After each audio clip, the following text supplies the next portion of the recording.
What does Tony Allen think about 45 missed threes in a basketball game? Man, I see everybody complaining about it, but in reality, when they hitting those shots, everybody was like, "Yo, this is amazing." I remember time, Chris, you got on here and said, "Yo, this is insane." You was loving it, but No. now when they missing, No, that's not true, Tony. Don't put Chris. don't put that evil on me, Ricky Bobby. Put that smoke on you, bro.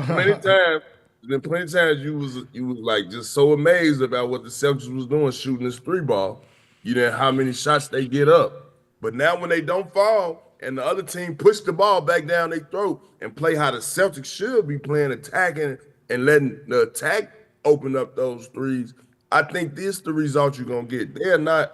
I think that last year they had an easy route getting to the final.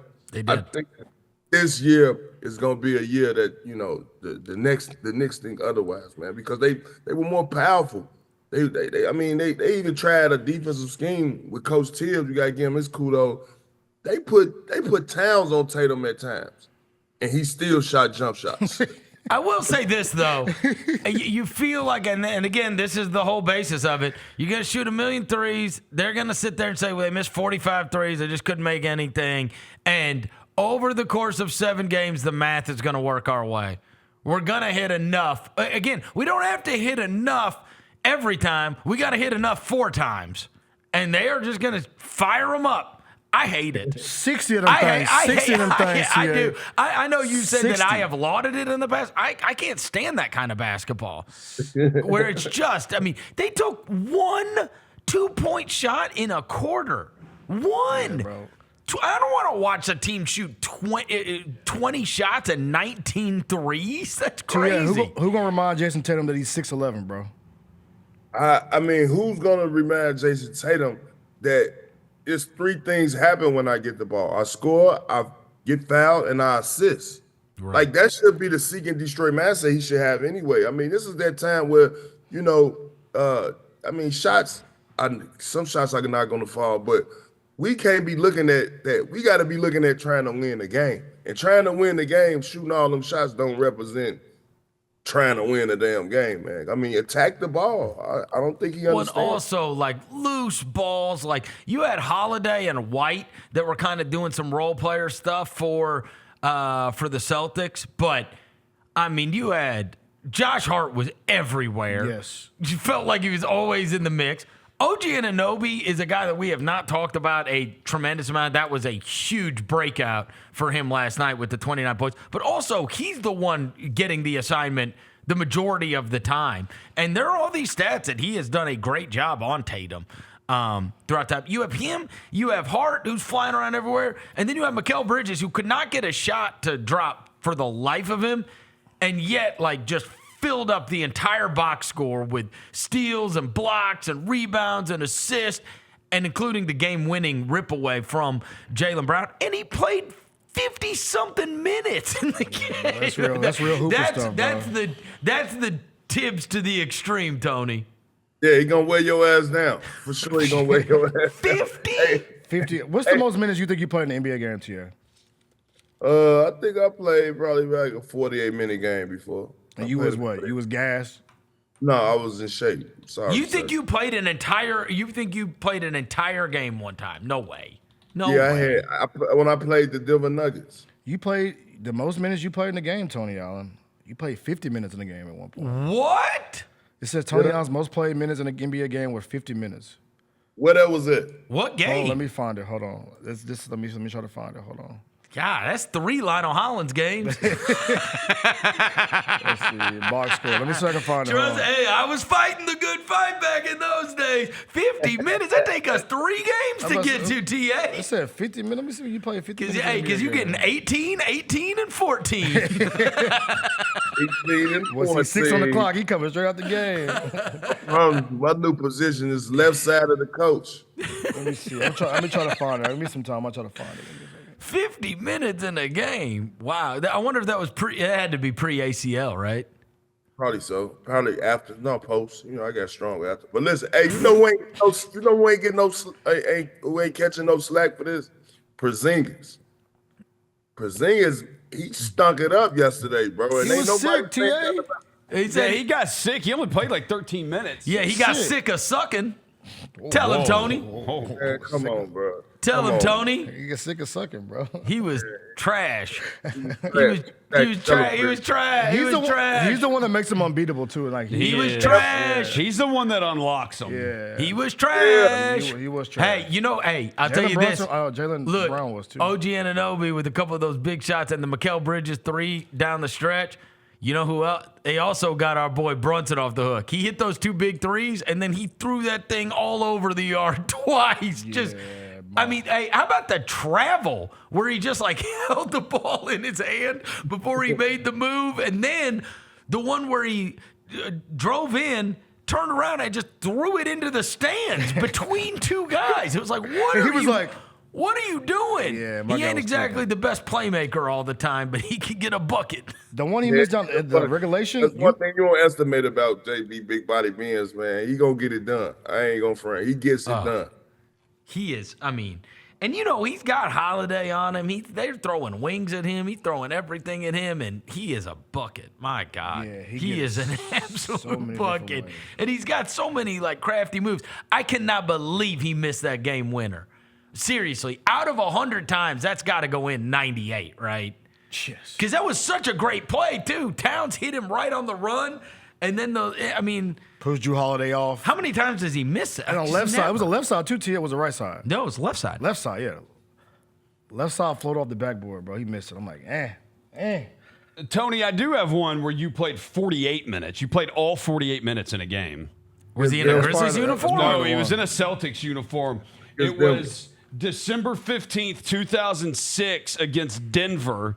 You had 30 points and 8 rebounds. You played all 48 minutes in a 119-114 win. Oh, you know what? He has brought up this game before because that's when he says he busted Carmelo. Wait, he busted Carmelo in that game? No, Carmelo had more points, right, I think. Yeah, he did, but he lost. He did lose. Your team won, Tony. You've got that on him. How many Carmelo have? I did not see. Let me go back to it. I didn't have the box score. I just had Tony's log. He played 44 42, minutes bro. as the Grizzlies. He had 42, he said. Tony's watched the tape 1,000 times. He knew exactly how many. He had 42. He knew exactly how many points he had. He had 42. Hey, Chris.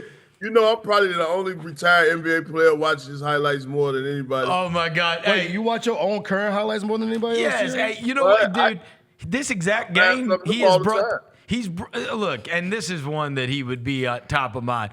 Over the years, he has brought this one up many times because he'll talk about the 30-point game. He's like, you remember when I went heads up with Carmelo? We was going. I was going band for band. Band for band. Tell me how you feel if you're a Celtic, how you feel if you're a Knick, from your point of view. No, I mean, if I'm a Knick, I'm feeling good. We came in here to get one. But the thing is, how do you impose your will again that second time? How do you kick them? Because right now, I'm pretty sure the Celtics are wondering, like, yo, what we got to do? There's going to be some adjustments offensively. What are we going to do? What are they doing defensively that's getting us out of rhythm? So I'm pretty sure they're going to come up with something. They always been a high-power offensive team. But, I mean, if you just have to just sit back and just let the smoke clear, you could dissect the Knicks, man. This is how you got to find ways to start going at Jalen Brunson, making him defend. You know what I mean? I think they didn't do that. You doing side. If you see some of them threes that they took, they doing side step threes, and man, this is the playoffs, man. Get to that line, get to the foul line. So I'm pretty sure the Celtics are a little stunned right now, but the Knicks, I mean, they got everything in their favor right now. You think they're going to be driving to the basket in the next game? I gotta be, bro. You got to put that pressure on. I mean, they got those 3 fouls on Towns. That's the crazy thing. Towns gets pulled out of the game. He's out of the mix. We've seen this from Towns in the playoffs 1,000 times. He gets the early fouls. Now he's out of the mix. He can't be effective. They sit him the rest of the half. You come back out in the third quarter, and you shoot 23s. Step back. You know what I mean? It's like, bro, if you get Towns out of this game, they got a real problem on their hands.